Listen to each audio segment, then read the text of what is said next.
Hello बच्चों, आज हम लोग कक्षा 12 की फिजिक्स में जितने भी महत्वपूर्ण प्रश्न हैं उन सभी प्रश्नों को यहाँ पर हम लोग हल करेंगे। यानी कि ऐसे क्वेश्चन यहाँ पर लिया गया है जो आपके बोर्ड के एग्जाम में पूछा जाता है। ठीक है, तो चलिए देरी ना करते हुए वीडियो को स्टार्ट करते हैं और समझते हैं पहला प्रश्न। ठीक है, तो अगर आप हमारे चैनल पर नए होंगे तो चैनल को जरूर से जरूर सब्सक्राइब कर लीजिएगा। वीडियो पसंद आए तो वीडियो को जरूर लाइक कर लीजिएगा। ठीक है, तो जो भी विद्यार्थी कक्षा 12 का आज पेपर देने वाले हैं भौतिक विज्ञान का, वो तो इसको जरूर से जरूर देख करके जाना, क्योंकि ये जो वीडियो बहुत ही महत्वपूर्ण होने वाली है। इससे आपके समझो कि बहुत ही महत्वपूर्ण जो प्रश्न है आपके बोर्ड के एग्जाम में हो सकता है कि यही प्रश्न आपको दोबारा पूछ दिया जाए। ठीक है, तो वह गिने चुने क्वेश्चन यहाँ पर लिए गए हैं। ठीक है, तो चलिए यहाँ पर लेते हैं पहला प्रश्न। तो यहाँ पर देख रहे हो कहा गया कि एक ये परिपथ है। ठीक है, और इस परिपथ में बिंदु ए व सी के बीच हमें क्या करना है, विभवांतर ज्ञात करना है। ठीक है, तो विभवांतर ज्ञात करने के लिए देखो सूत्र क्या होता है, V बराबर I इंटू आर। ठीक है, तो देख रहे हो 2 ओम के प्रतिरोध में बताना है, तो हमें तो R का मान पता है, लेकिन I का मान नहीं पता कि इसमें कितनी I धारा प्रवाहित हो रही है। ठीक है, तो इसको हमें ज्ञात करना है I धारा का मान। ठीक है, तो इसको ज्ञात करने के लिए हम लगाएंगे यहाँ पर किरचॉफ का द्वितीय नियम। ठीक है, तो लिखेंगे सॉल्यूशन जब हल करेंगे तो लिखेंगे किरचॉफ के द्वितीय नियम से। ठीक है, ठीक है, तो अगर आप अभी किरचॉफ का नियम नहीं पढ़े हैं तो मैंने इसकी वीडियो प्रोवाइड कर दिया है, तो आप जाइए चैनल में, हमारे सब्सक्राइब करिए चैनल को और वहाँ से आपको ये वीडियो मिल जाएगा किरचॉफ का नियम। ठीक है, तो उसको भी देख लीजिएगा। ये जो क्वेश्चन किरचॉफ का नियम बहुत ही महत्वपूर्ण प्रश्न है, ये भी आपके बोर्ड के एग्जाम में पूछा जाएगा। ठीक है, तो वहाँ पर मैंने उन सभी डेरिवेशनों को प्रोवाइड किया है जो आपके बोर्ड के एग्जाम में पूछे जाते हैं। ठीक है, तो आप हमारे चैनल को सब्सक्राइब करके उन सभी वीडियो को देख लीजिए वीडियो वाले फोल्डर में जा करके। ठीक है, तो चलिए हम लोग क्या करते हैं, मैंने बताया किरचॉफ के द्वितीय नियम में कि अगर ऐसे बंद पास होते हैं तो देखो एक बंद पास, एक ये है एक ये है। ठीक है, 2 बंद पास है या 2 लूप है, तो दोनों लूपों में हम मान लेते हैं चलने की धारा। ठीक है, और इसमें चलने की डायरेक्शन ये मान लेते हैं, तो इसमें जो धारा प्रवाहित है मान लेते हैं I1, इसमें I2। ठीक है, तो यहाँ से धारा मान लेते हैं, इसमें I1 प्रवाहित हो रही है, वही धारा यहाँ पर भी I1 और वही धारा यहाँ पर भी I1, और यहाँ से मान लेते हैं इसमें जो धारा प्रवाहित हो रही है वो I2 हो रही है, वही धारा यहाँ पर भी I2 प्रवाहित हो रही है। ठीक है, ऐसे आ रही है, तो वही धारा यहाँ पर भी I2 आ रही है। तो अब ये दोनों I1 और I2 दोनों मिल करके इसमें जाएंगे तो ये हो जाएगा I1 प्लस I2। ठीक है, तो इसमें धारा क्या प्रवाहित होगी, I1 प्लस I2। ठीक है, ठीक है, तो चलिए हम बंद पास ए बी सी ए में लेते हैं। ठीक है, तो लिखेंगे बंद पास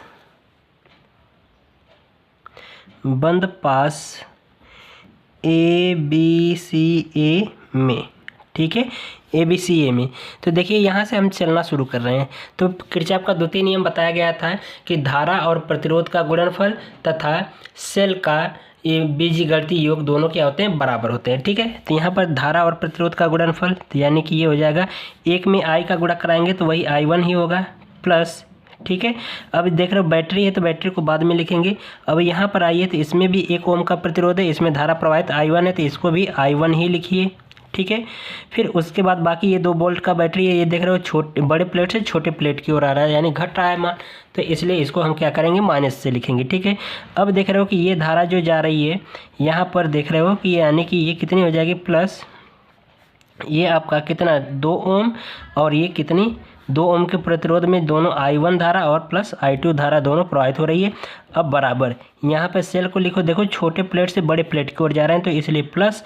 ठीक है, ये कन्वर्जन मैंने बताया था किरचॉफ का नियम जो पढ़ाया था। ठीक है, तो उसको देख लेना अच्छे तरीके से, कब प्लस मिलेंगे कब माइनस में। ठीक है, अब ये देख रहे हो बड़ी प्लेट से छोटे प्लेट की ओर आ रहे हैं तो इसलिए इसको माइनस लिख लेंगे। ठीक है, तो इसको ओपन कर दीजिए, तो इसको जोड़ देंगे तो ये कितना हो जाएगा 2I, और ये प्लस 2I1 प्लस 2I2 बराबर 1। ठीक है, तो जोड़ देंगे तो ये कितना हो जाएगा 4I1 प्लस 2I2 बराबर 1। इसको समीकरण नंबर 1 मान लें। ठीक है, अब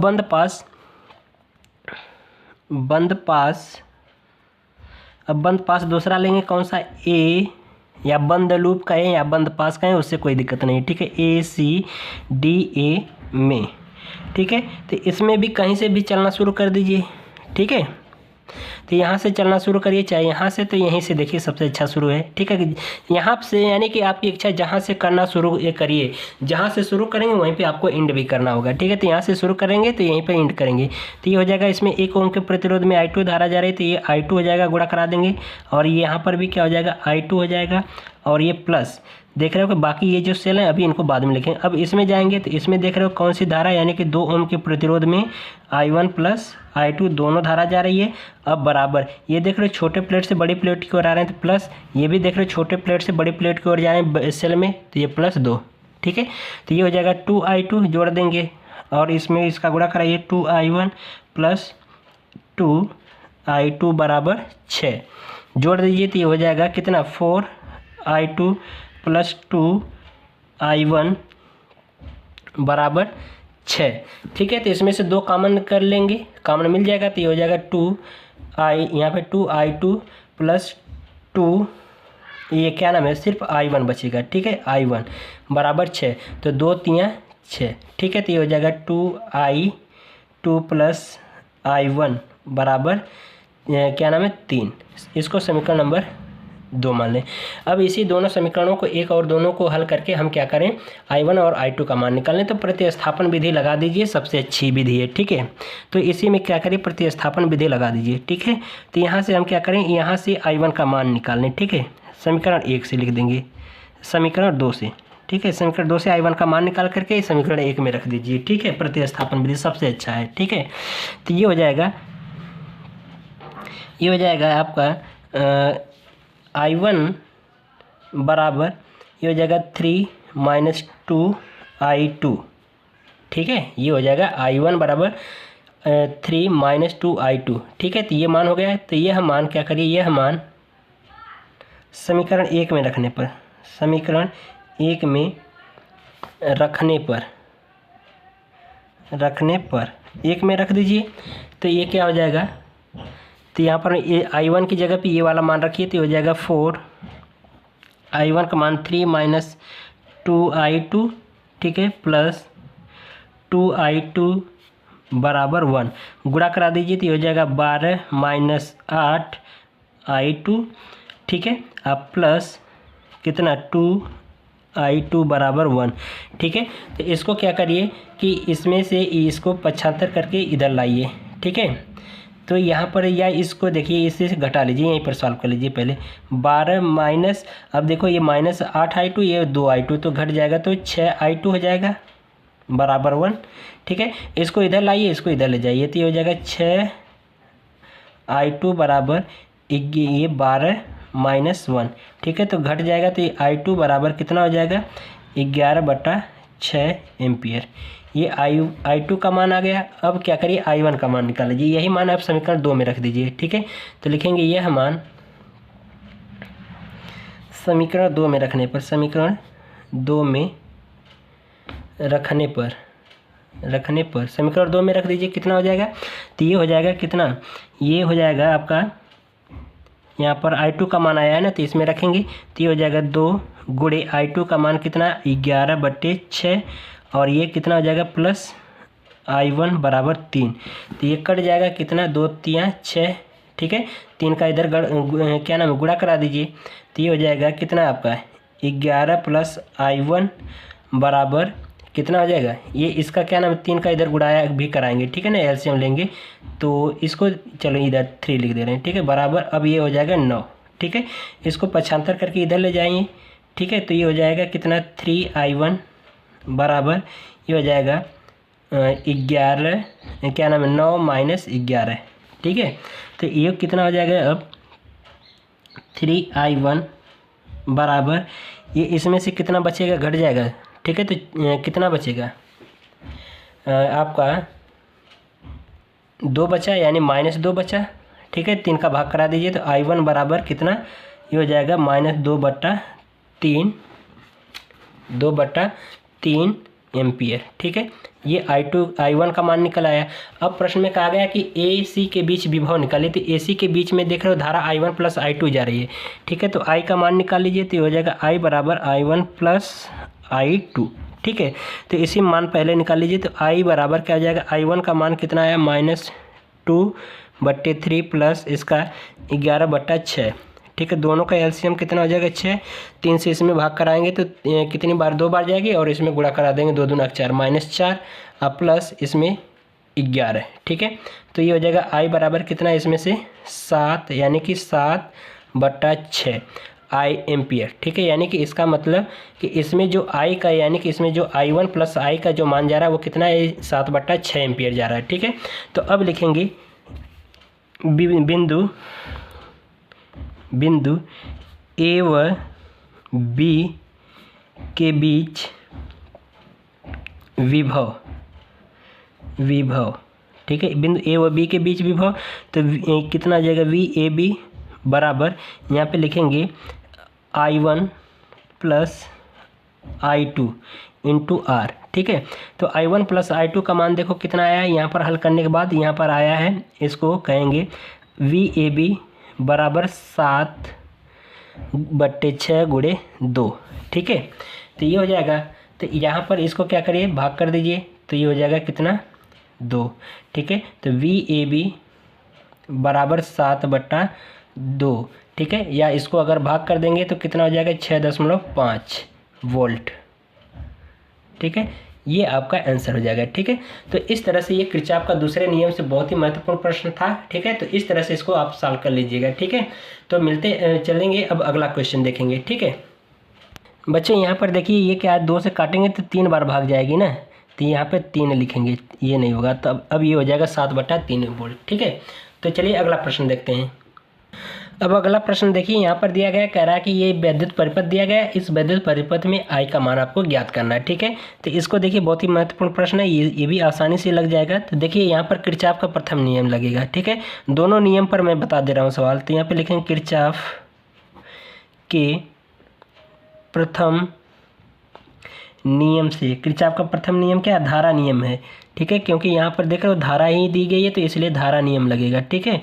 तो यहाँ पर लिखेंगे बिंदु A पर धारा का मान, यहाँ पे मान लेते हैं x मान लेते हैं, और ये यहाँ पर जो धारा जा रही है यहाँ पर y मान लेते हैं, ठीक है। तो ये देख रहे हो कि यहाँ पे लिखेंगे बिंदु A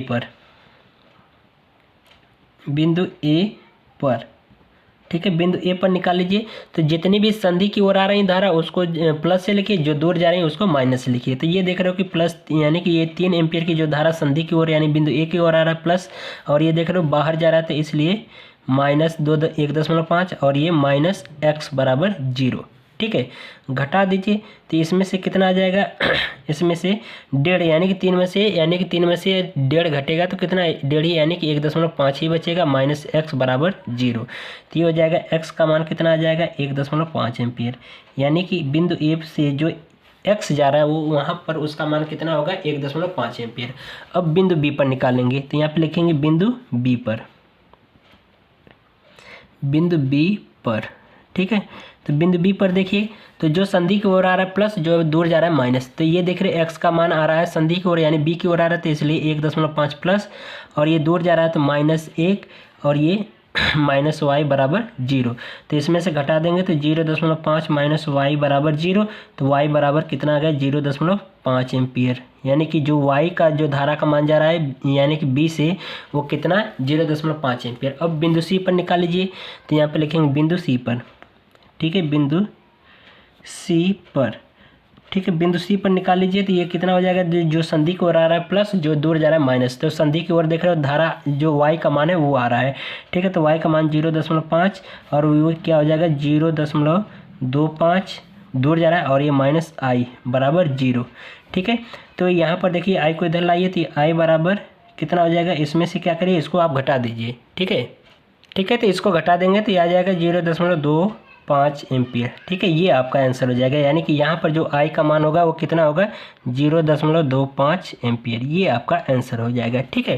तो ये भी बहुत ही महत्वपूर्ण प्रश्न था, ठीक है, जो कि आपके कम से कम 3 नंबर में इस तरह से प्रश्न पूछा जा सकता है। बाकी भी इसी तरह के टाइप जो क्वेश्चन होंगे वो भी इसी तरह से लगेंगे, ठीक है। तो बस इसमें ध्यान रखिएगा कि बस कब धारा हमें प्लस में लेना कब माइनस में लेना, ठीक है। चलिए अब जो है हम लोग ट्रांसफार्मर से रिलेटेड बहुत ही महत्वपूर्ण प्रश्न लेंगे, जो कि वो क्वेश्चन 100% आपके पेपर में आ सकता है, ठीक है। देखिए अगला जो प्रश्न है ट्रांसफार्मर का, इसमें कहा जा रहा है कि 440 वोल्ट पर शक्ति उत्पादन करने वाले किसी विद्युत संयंत्र से 15 किलोमीटर दूर स्थित एक छोटे से कस्बे में 220 वोल्ट पर 800 किलोवाट शक्ति की आवश्यकता है। विद्युत शक्ति ले जाने वाली दोनों तारों की लाइनों का प्रतिरोध 0.5 ओम प्रति किलोमीटर है। तो कस्बे को उप स्टेशन में लगे 4000 से 220 वोल्ट अपचाई ट्रांसफार्मर से लाइन द्वारा शक्ति पहुंचती है। ठीक है, तो इसमें आपको ज्ञात क्या करना है कि ऊष्मा के रूप में लाइन से होने वाली शक्ति के क्षय का आकलन कीजिए, यानी कि ऊष्मा के रूप में शक्ति का क्षय कितना हो रहा है उसका मान निकालना है। संयंत्र से कितनी शक्ति की आपूर्ति की जानी चाहिए यदि क्षरण द्वारा शक्ति का क्षय नगण्य हो, यानी कि दूसरे पॉइंट में आपको निकालना है, शक्ति की आपूर्ति निकालना है।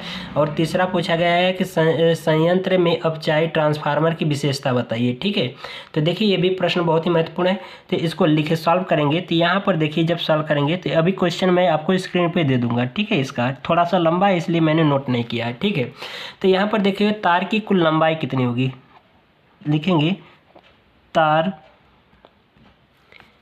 ठीक है, तार की कुल लंबाई, तार की कुल लंबाई कितनी है, 15 किलोमीटर है और 2 लाइन है ना, तो दोनों तारों की लंबाई कितनी हो जाएगी, तो 2 का गुणा कराएंगे। एक तार की लंबाई 2 किलोमीटर है, 15 किलोमीटर है, तो 2 तार की 15 दूना के 30 यानी कि 30 किलोमीटर। ठीक है, अब प्रतिरोध का मान निकाल लीजिए। प्रतिरोध R बराबर कहा गया कि जो प्रति किलोमीटर में जो तार की लंबाई, प्रति किलोमीटर में जो तार है उसका प्रतिरोध 0.5 ओम है।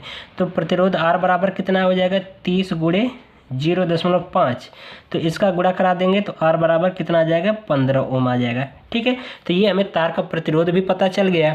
अब इसके बाद प्रश्न में पूछा गया है पहली की शक्ति, इसमें पहले पॉइंट में पूछा गया है कि ऊष्मा के रूप में लाइन से होने वाली शक्ति के क्षय का आकलन कीजिए, तो यानी कितनी शक्ति क्षय हो रही है ऊष्मा के रूप में उसका मान निकालना है। ठीक है, तो यहाँ पर आगे देखिए, तो जो आगे प्रश्न में जो कहा गया कि जो शक्ति P का मान दिया है वहाँ पर कितना दिया है, 400 किलोवाट दिया है। तो P बराबर 400 नहीं 800 किलोवाट दिया है। ठीक है, तो किलोवाट को वाट में चेंज कर लेंगे तो P बराबर कितना हो जाएगा, 800 गुणे 10⁻³ वाट, ये P का मान आ गया। अब इसके बाद जो विभव संचारित जो किया जा रहा है, यानी कि शक्ति संचारित करने में जो वोल्टेज दिया जा रहा है, ठीक है, तो वो B बराबर कितना है आपका प्रश्न में 4000 वोल्ट है। ठीक है, तो अब हम क्या करेंगे, इससे हम धारा का मान निकालेंगे, यानी लाइन में धारा। ठीक है, यानी जो तार है उसमें धारा, लाइन में धारा, तो I बराबर कितना हो जाएगा, V/R से। P बराबर एक सूत्र होता है, P बराबर क्या नाम है, I बराबर P/V। ठीक है, तो यहाँ पर मान रखिए, तो P का मान कितना है, 800 गुणे 10⁻³ बट्टे V का मान कितना है यहाँ पर 4000। ठीक है, 4000, तो ये इससे देखो शून्य काट दो, 3 शून्य कट गया और ये 4 दूना के 8, यानी कि ये कितना हो जाएगा, यानी कि 4 दूना के 8, यानी कि ये कितना हो जाएगा 200, यानी कि I बराबर आ गया धारा का मान कितना 200 एम्पियर। ठीक है, यानी कि तार में कितनी धारा प्रवाहित हो रही है, 200 एम्पियर की धारा प्रवाहित हो रही है। तो अब ऊर्जा ह्रास निकाल लीजिए, तो शक्ति लिखेंगे लाइन शक्ति ह्रास, लाइन शक्ति ह्रास के लिए जो सूत्र होता है वो होता है I²R। ठीक है, तो I² का मान देखो 200 है। ठीक है, तो इसका स्क्वायर कर देंगे और R का मान कितना 15। ठीक है, तो इसका जब सॉल्यूशन कर लेंगे, यानी पूरा जब सॉल्व कर लेंगे, तो ये आपका आ जाएगा जो मान वो आएगा 6 गुणे 10⁵ वाट। ठीक है, 5 वाट, या अगर इसको किलोवाट में चेंज करना हो तो ये लिख सकते हैं, यानी कि 600 किलोवाट। ठीक है, किलोवाट। तो ये पहले पॉइंट का आंसर आ जाएगा, क्योंकि ये हमें पूछा गया है पहली पॉइंट, यानी ए पॉइंट में पूछा गया है कि शक्ति का ह्रास बताइए, कितनी शक्ति का ह्रास हो रहा है, तो ये हमारा माना जाएगा। ठीक है, अब जो दूसरे पॉइंट में पूछा गया है कि इसमें इसका क्या है कि आपको शक्ति की आपूर्ति बतानी है। ठीक है, तो देखिए, तो यहाँ पर लिखेंगे कुल आपूर्ति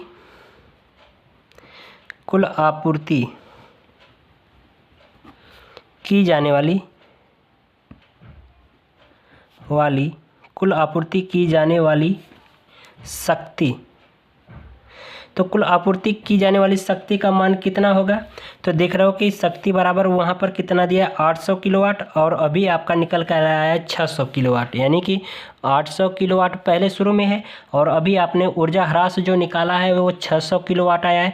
तो जोड़ दो तो कितना आ जाएगा 1400 किलोवाट, यानी कि जो शक्ति का यानी कि कुल आपूर्ति कितनी है 1400 किलोवाट है। ठीक है, तो ये हो जाएगा। तो अब हमें क्या करना है कि ये शक्ति यानी कुल आपूर्ति शक्ति का मान पता चला है। तो अब हमें क्या बताना है कि यहाँ पर ऊर्जा यानी कि शक्ति की आपूर्ति ये पूरा पता चल गया। तो अब आगे प्रश्न में ये कहा गया कि यदि क्षरण द्वारा शक्ति का नगण्य क्या नाम है, क्षरण द्वारा शक्ति का क्षय नगण्य है तो इसके लिए कितना हो जाएगा। तो लिखेंगे लाइन में विभवपात, लाइन में विभवपात, विभवपात कितना हो जाएगा। इसके लिए जो सूत्र हो जाएगा वो हो जाएगा I/R। ठीक है, तो I का मान अभी आपने निकाला है कितना 200, ठीक है, R का मान 15, तो यानी ये हो जाएगा धारा कितनी 300 या 3000 हो जाएगी 3000 एम्पियर। ठीक है, ये क्या नाम है V है। ठीक है, वोल्टेज निकाला है, वोल्टेज V बराबर क्या होता है I/R, तो ये 3000 वोल्ट हो जाएगा। ठीक है, तो ये हमें क्या हो जाएगा, ये आपका आंसर हो जाएगा। ठीक है, अब फिर इसके बाद दूसरी पॉइंट ठीक है, तो तीसरे पॉइंट में ये कहा गया कि संयंत्र में अपचायी ट्रांसफार्मर की विशेषता बतलाइए। तो इसकी विशेषता क्या है अपचायी ट्रांसफार्मर का, जो कि ये क्या करता है कि अपचायी ट्रांसफार्मर उच्च वोल्टता को क्या करता है निम्न वोल्टता में कन्वर्ट कर देता है, यानी कि उच्च विभव को कम वोल्ट में परिवर्तित कर देता है। ठीक है, तो यहाँ पर लिखेंगे निर्गत वोल्टता C बराबर, यानी जो तीसरी पॉइंट इसका C का मान निकालेंगे। तो निर्गत यानी कि जो आउटपुट में प्राप्त हो रहा है निर्गत वोल्टेज, निर्गत वोल्टेज बराबर कितना हो जाएगा 3000 प्लस 4000। ठीक है, शुरुआत में 4000 दिया गया, 3000 वोल्टेज ये विभवपात निकल रहा है, तो जोड़ देंगे तो 7000। ठीक है, 7000 वोल्टेज ये हमें पता चल जाएगा।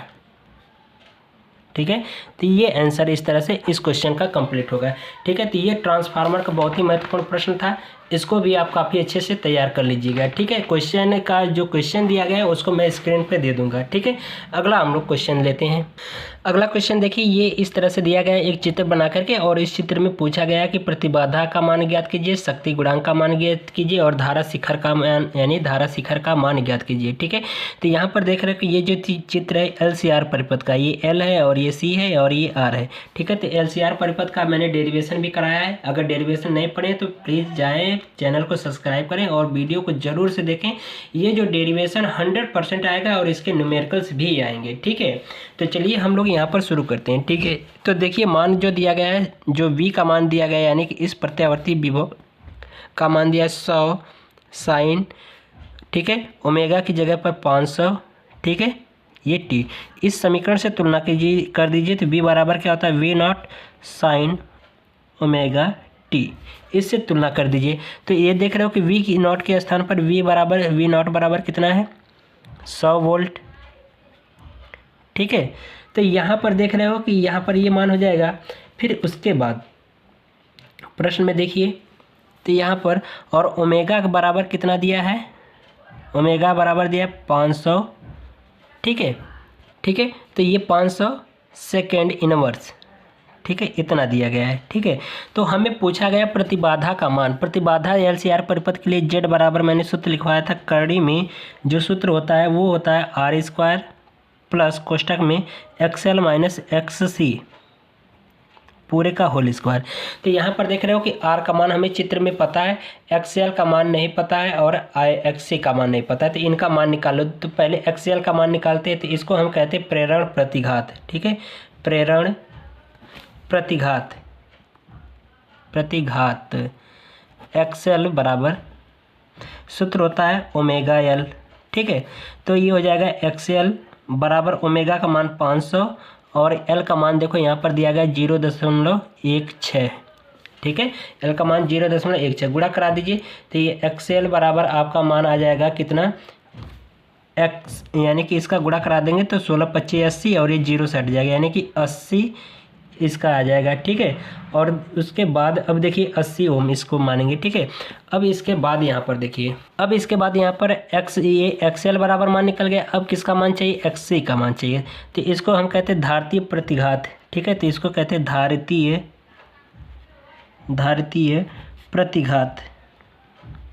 प्रतिघात। तो इसके लिए होता है एक्स सी बराबर क्या होता है 1/ओमेगा c, ठीक है। तो यहाँ पर मान रखिए, तो एक्स सी बराबर 1/ओमेगा, ओमेगा का मान 500 और सी का मान यहाँ पर देख रहे हो कितना है 40 माइक्रोफैरड है, ठीक है। तो 40 माइक्रोफैरड है, तो इसी में इसको क्या करें फैरड में चेंज करके रख दीजिए, ठीक है। तो ये हो जाएगा 40 × 10⁻6 -6, ठीक है। तो जब इसको सॉल्व कर देंगे तो ये पूरा आपका आ जाएगा 50 ओम, ठीक है। तो एक्स सी बराबर कितना आ जाएगा 50 ओम।